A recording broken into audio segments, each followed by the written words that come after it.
What's that motherfucking word? Grand rising to the hit squad. I say grand rising to the motherfucking hit squad. All right. As y'all know, I always got something decent for y'all.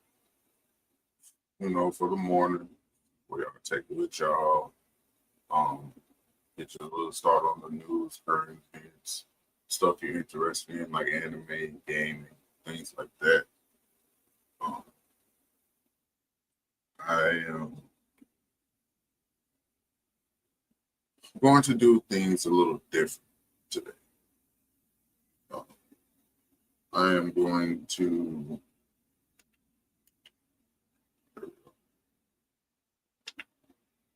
I am going to be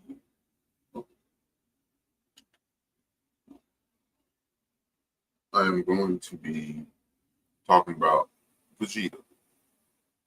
Um, this is stemming from last night at work. I was thinking, watching DBZ clips, that why was Vegeta so easily overpowered, or why was his anger always like his peak? So, with that being said, and those questions coming up, because I was medicated, and this made me think. So I was like, well, let's go ahead and bring this to the motherfucking morning hit and see what happens with the hit squad. I'm going to talk about pride, power, and manipulation. Dragon Ball Z style.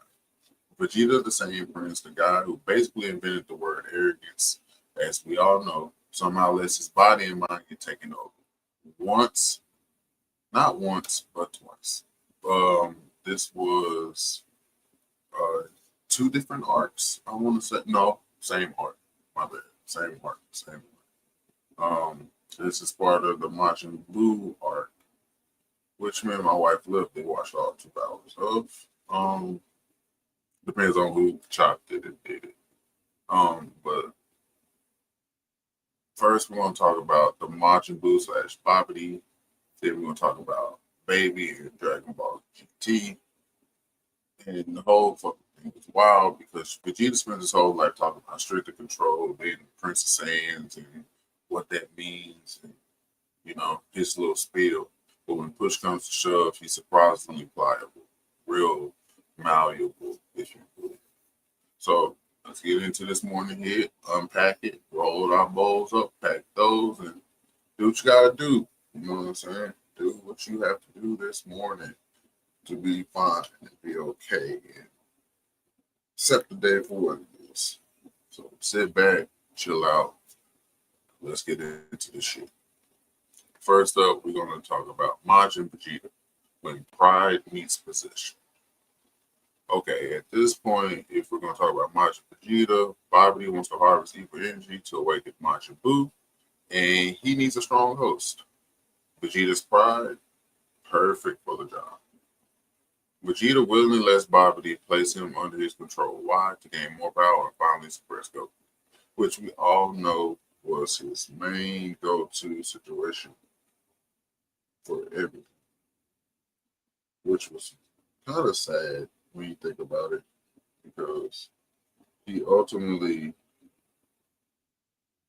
didn't give a damn about too much shit other than being stronger than Goku. Let's see what we can get on that.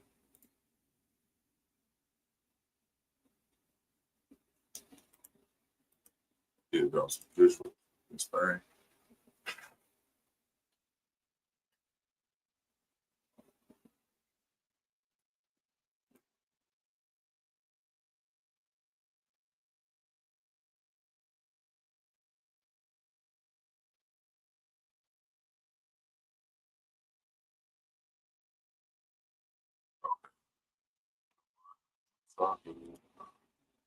Okay, basically, we kind of already know the shit.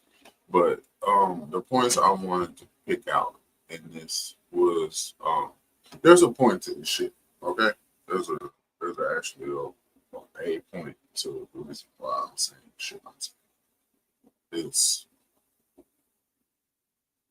it's more so we can learn the lessons from Vegeta.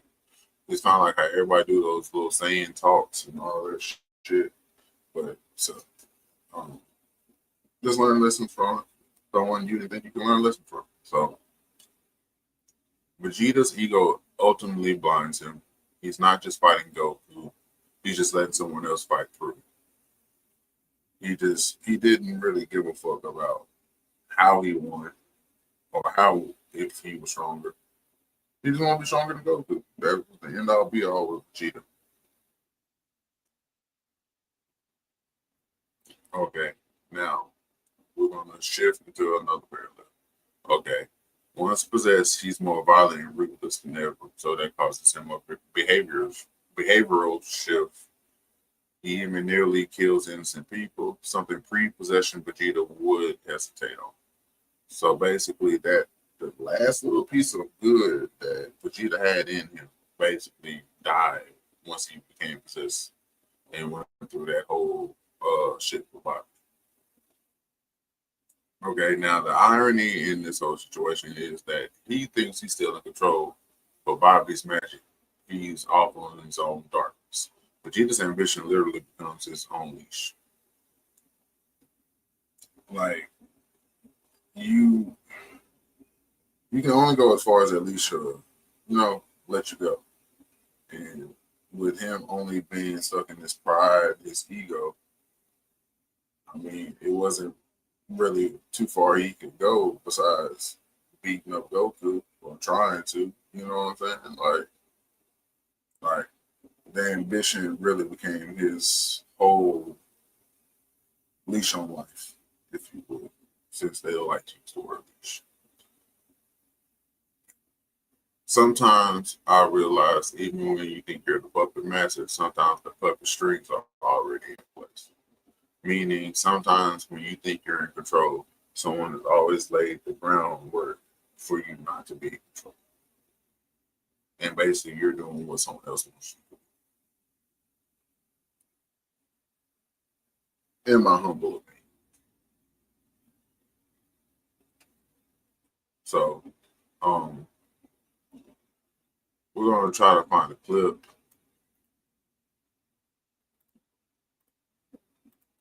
real quick, just for reference.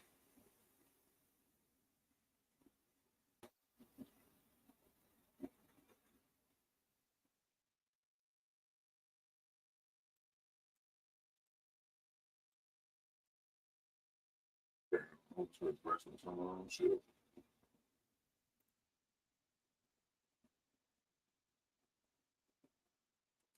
Look at this.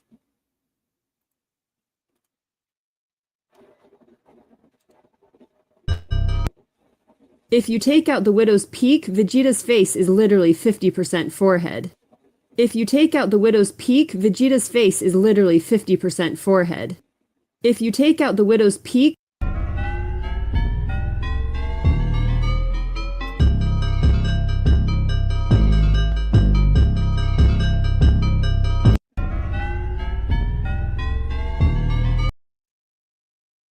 Right.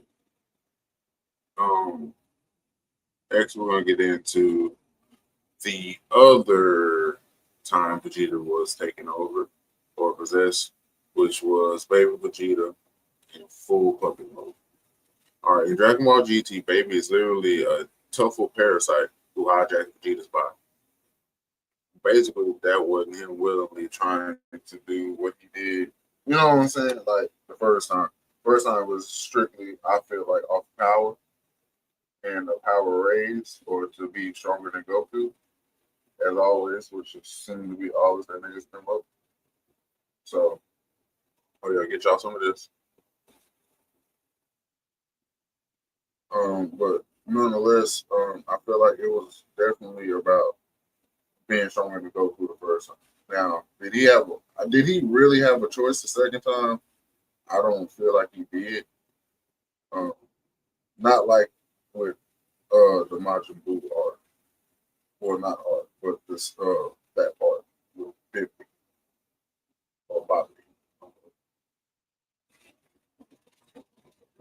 And it's so funny that there's a lot of cards, well, not cards, but animes with that kind of humor in it, like Bibbidi Bobbidi Boo. You feel what I'm saying? Like that type of shit. The Gross Sisters being named after all moisturizers or lotions. You know what I'm saying? Like it's just that funny shit that be in like shows that I think is cool. Like I wonder where they got this name from. Yeah, them Jergen bottles that you look at the store all the fucking time, man. So yeah, just little irony and shit. Trying to make the filler talk real quick while I get this together. Um, I want to show Tuffle because that shit really Tuffle because that shit really threw me the fuck off. Because like I didn't think that a Tuffle would. Well, really, I understand why that nigga was so mad. Honestly, I could understand that completely.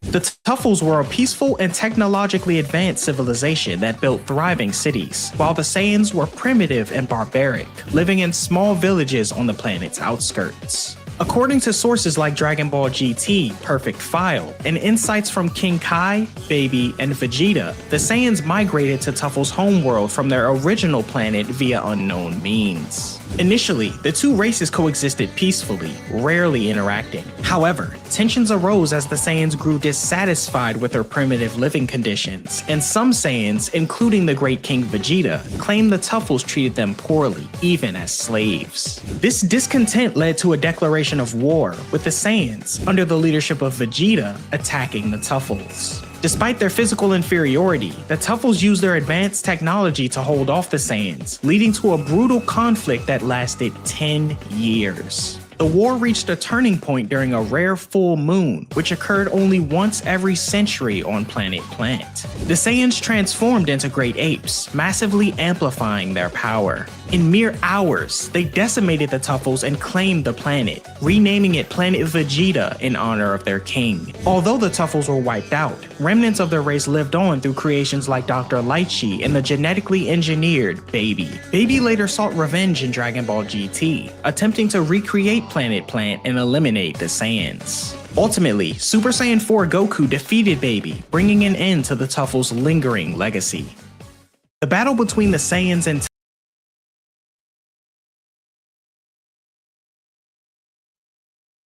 All right, now we got a little Tuffle background going on. Vegeta's pride doesn't protect him. Even the strongest Saiyan is just a vessel. And what does that say about us? Okay. How many times have you been in a situation and somebody was pulling your strings, but you're not knowing they're pulling your strings? It's all off the strength of anger, maybe trust of a person that didn't mean no good. You know what I'm saying? Like, whatever your case may be, bro. Whatever the case may be. Like, I feel like that's why I wanted to talk about this today, because I feel like a lot of us are, whether it's social media, whether it's social media, whether it's the way you look at your videos, or you looking at your videos from a vanity standpoint, or you looking at it like this could help someone, or you looking at a lot of shit in your life as it's a pride thing, or is it, well, is your pride allowing you to be manipulated, basically?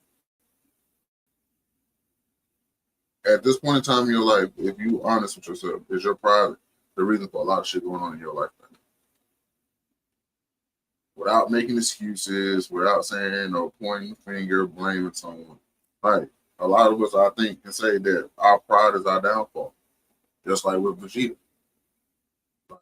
He saw one goal, not the end goal, if that makes sense. And I mean, sometimes pride will take you out like that. It can be the thing to help you get there, but also the thing to take you out. It's fucked up as crazy as that sounds. Like, it really can go like that. Okay, now if you compare this to Majin Vegeta, instead of baby Vegeta. Here, he's not an active participant. He's fully like over it. Like somebody overrode all this code and shit, and just told him to be a whole completely different being. But I think even in this aspect, Vegeta still has some control, but not as much or not as easy as he did when the whole shit with Bobby happened. Now we're gonna hit this from a different angle, more of a psychological angle. By him not being an active participant and being fully overridden, this represents what happens when your body is acting against your will. His inner self is trapped, screaming, but powerless. And how many times have you felt like that as a person? Like, the person on the inside is screaming out loud as fuck, but it's like, can't be heard, can't be understood. You know what I'm saying? Like, how many times have you ever felt like your inner self was trapped? I know I feel like that a lot. Like my inner self is trapped, but it's only up to us to work that out. You feel what I'm saying? That self work, that shadow work, that reflection work, all that shit comes into play in this. You know, and I'm on my journey now. You feel me? So I'm journaling a lot more. Probably gonna become a little distant during this process, but I'm trying to do what I gotta do for being biased, most of all for my fucking self. So if your inner self needs work, you might want to start on that shit today. One thing I want y'all to take away from this Vegeta breakdown is sometimes pride won't save you. Sometimes your body does things your mind didn't agree to. All right, I'm going to say that again. Sometimes pride won't save you. Sometimes your body does things your mind didn't agree to. Even Saiyans aren't immune. And you know how much we thought as a kid, like Saiyans could die. You know, Saiyans was the powerful, all these, and you know, all that other shit. But all in all, your stubbornness and your pride won't stop your body from doing shit that your mind didn't agree to. Whether that's sexual, physical, mental, whatever. Sometimes you and your body and your mind ain't on the same accord. They ain't aligned. And I feel like that's how that shit can happen. Where your body does shit your mind ultimately didn't agree to. And I just, you know, I just like to find little clips in between time. You know what I mean? Like, just find some clips in between time to help with the flow of this shit.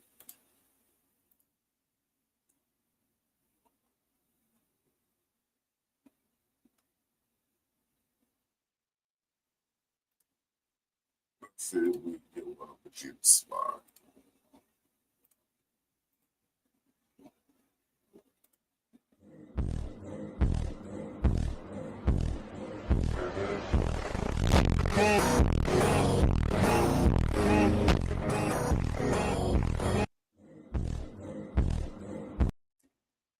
You gotta think that had to be crazy for you. Like, baby's literally laughing at you while he controls you. And like it's an internal screaming, like, and no one can really hear that shit.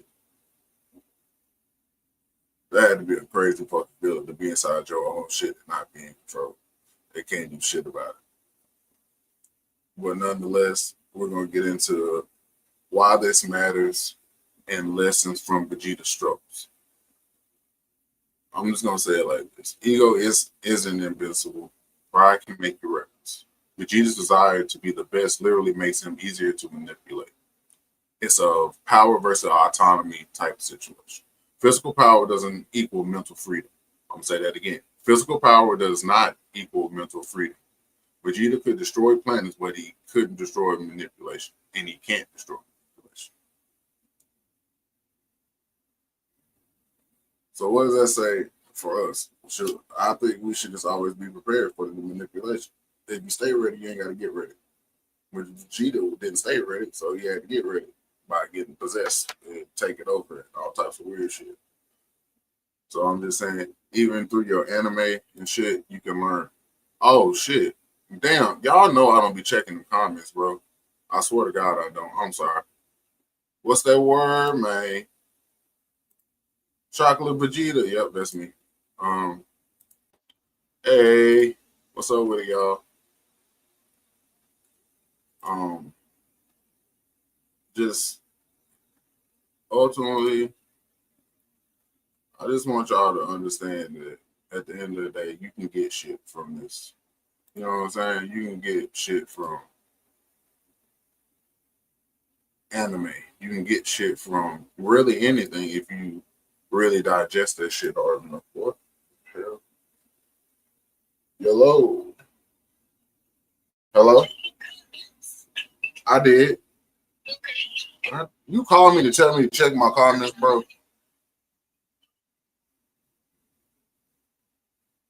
This girl is on duty telling me to check my comments. That's crazy work, bro. But nonetheless, sorry, y'all. Nonetheless, what was that? Oh, power versus autonomy. Physical power doesn't equal mental freedom. Just because I'm strong as a bitch doesn't mean I'm mentally free. That just means I lift a lot of weights and probably don't know why. You have to have a reason. You have to have a plan. You have to have focus. That's what it is. I've been listening to a lot of ET this morning. So, yeah, I'm on that type of shit right now. I'm going to give one reflection, since that's also been a part of this journey. And I've been having to do a lot of reflection on myself, my marriage, childhood, all that fun shit, my career, all that, right? So basically my reflection for this whole Vegeta series is everyone's susceptible to control. We're susceptible to advertising, peer pressure, toxic relationships. If your desire ego is strong, you might just hand over the strings. And I feel like that's true. If your desire ego is so strong that it supersedes and overpowers everything else in your life or all your other qualities and intangibles, yeah, you might just hand over the strings because you feel like by any means I gotta do this shit, even if it needs myself. And personally, I don't think that's a good way to go. You know what I'm talking about? Like, don't let you be your, don't be the reason you crash out type shit. Like, it's enough outside external factors to make you want to, you know what I'm saying, do stupid shit. Don't let yourself be one of those stupid factors or, you know, to make you think and click type shit.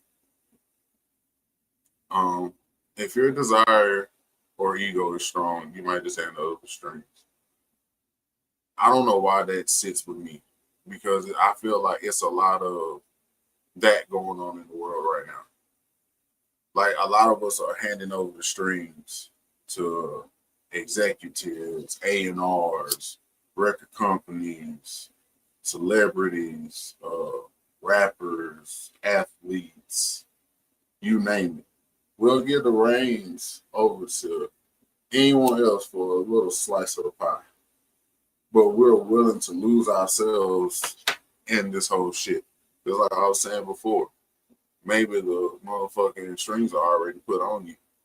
You feel what I'm saying? All they gotta do is pick your ass up.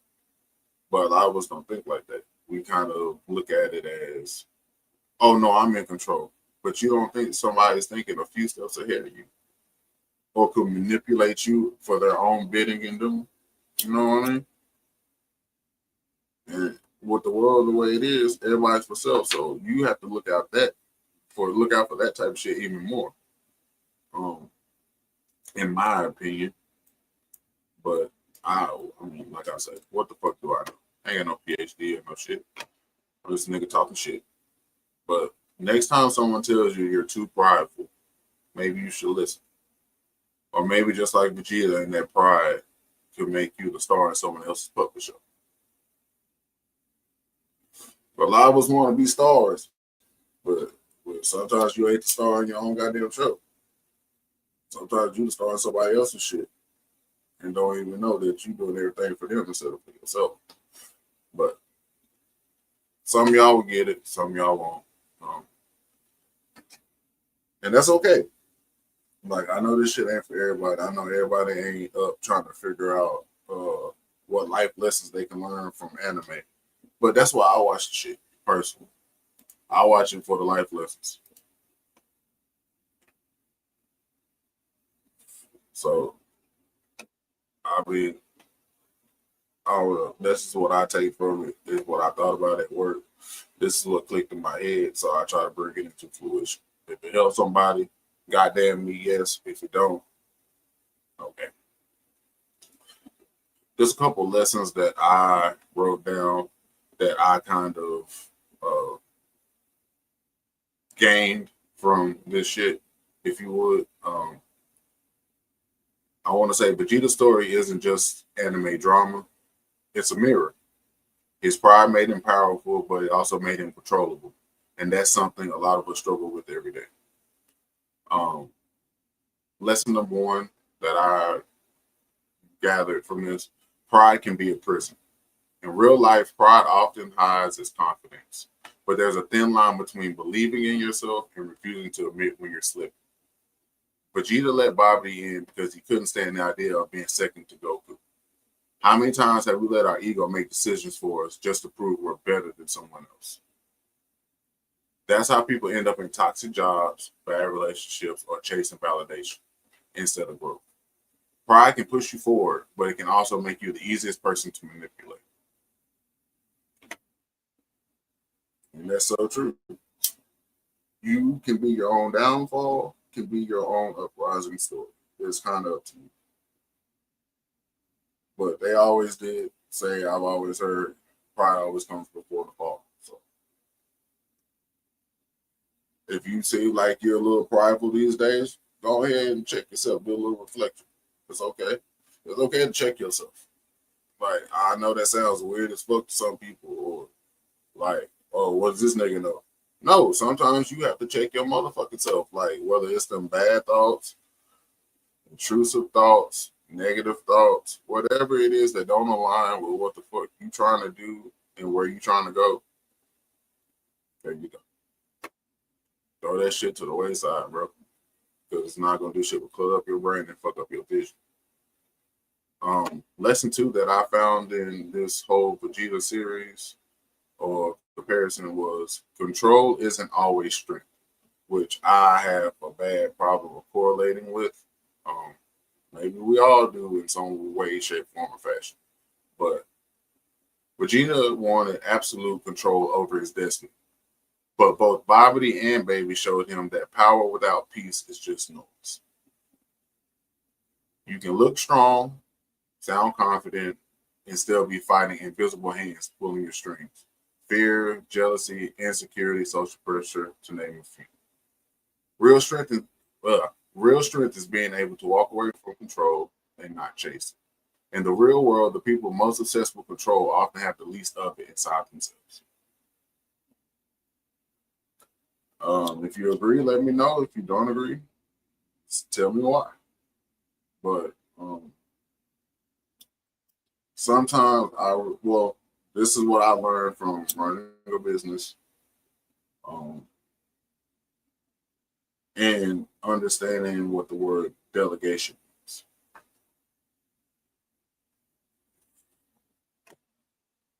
I feel like sometimes you have to pass on the reins. Sometimes you may have to delegate responsibilities.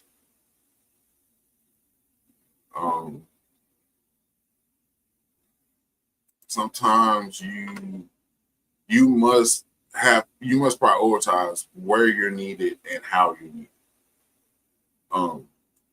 Sometimes you want to sit there and do everything yourself, especially when you have LLC.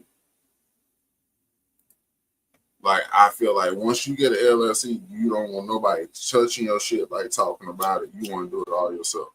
But once you realize how many forms and how many meetings you have to have, all this type of shit that you got to submit every month or every quarter, you realize you have to have people on your team to help you. You have to have somebody, like a sort of checks and balances type of party going on. You feel what I'm saying?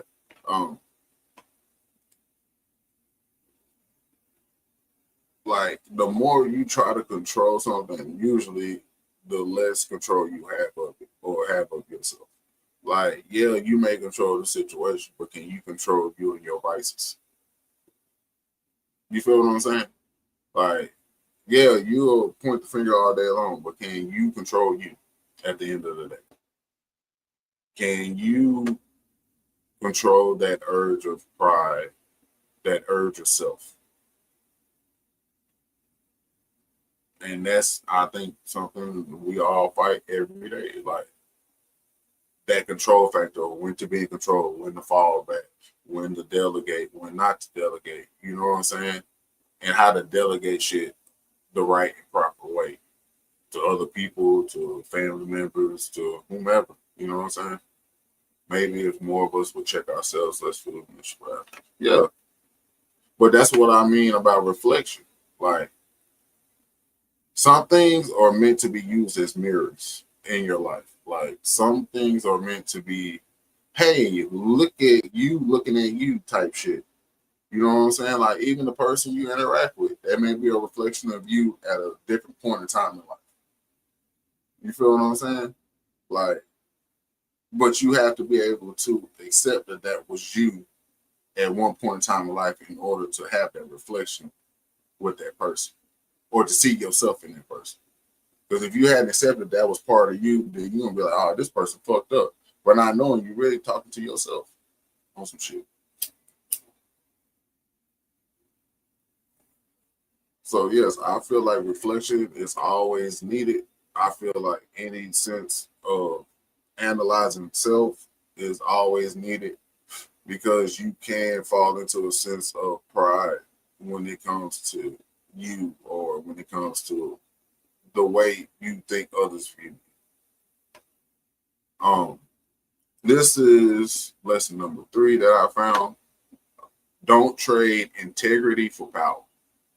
Vegeta wanted more strength no matter the cost. In doing so, he temporarily lost the very thing that made him Vegeta, his will.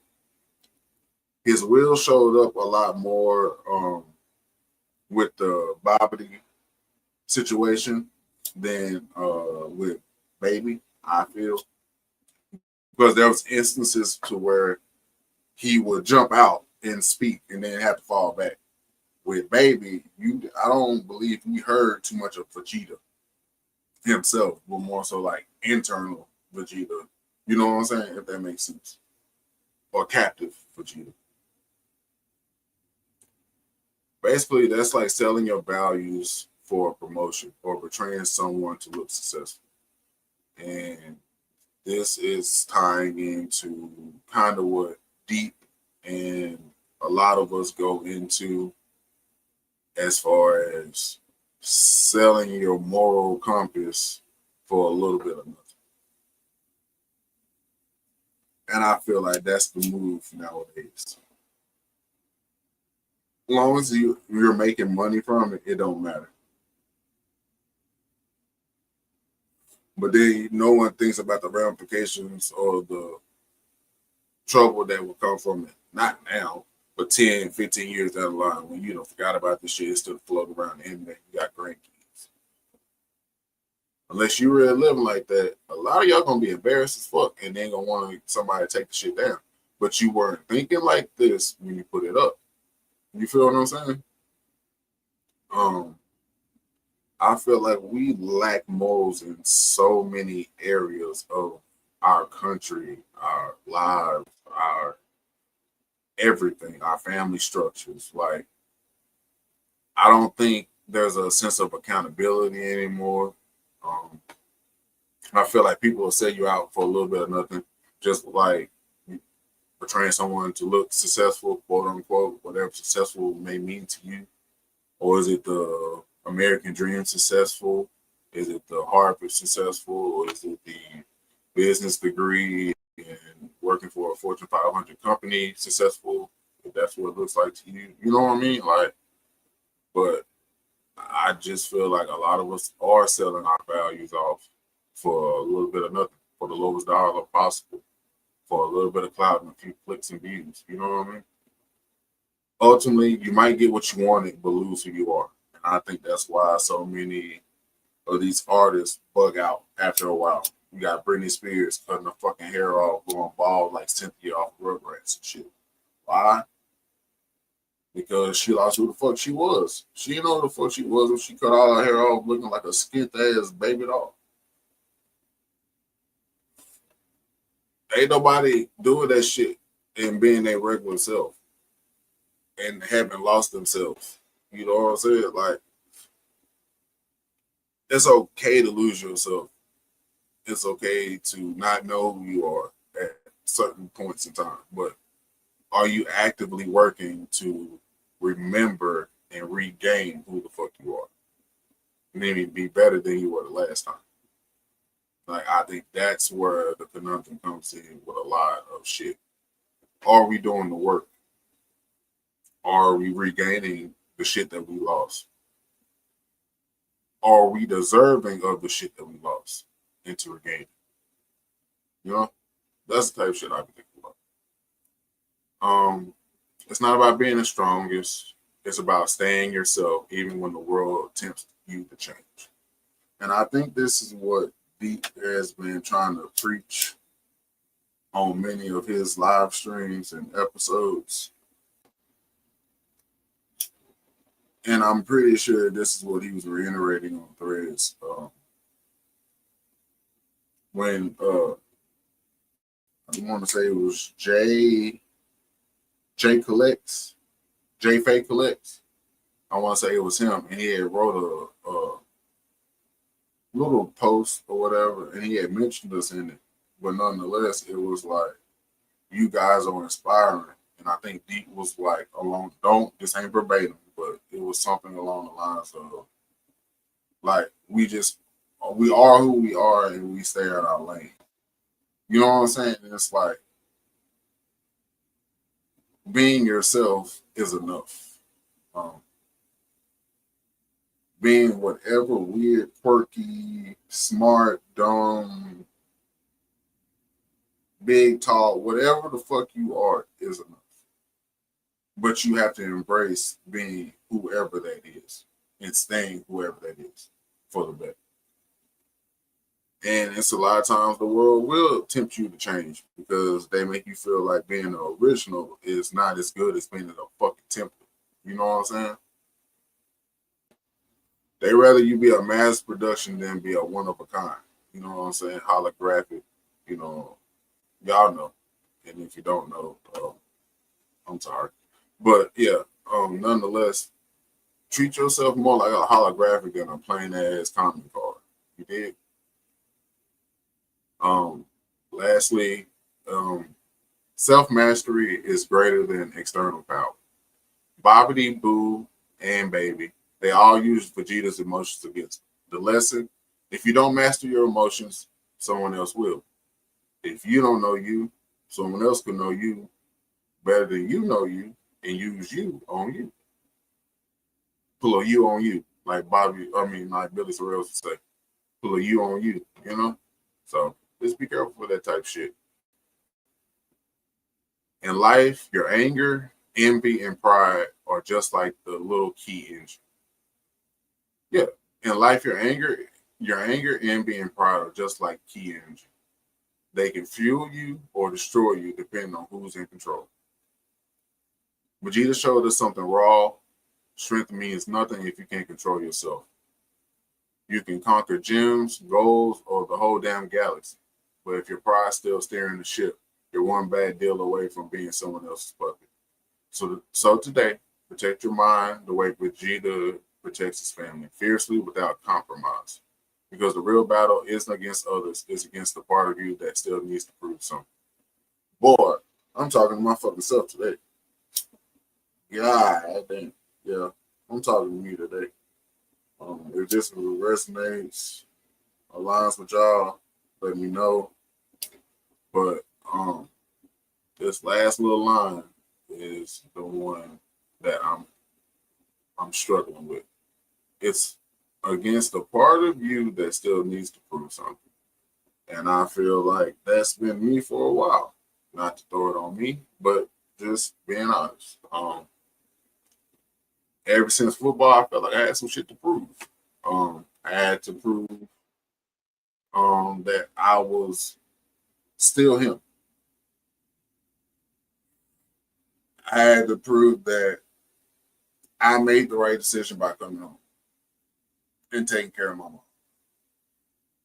I felt like I had to prove that even in my relationship before it was a marriage, I felt like I had to prove that this shit was going to work.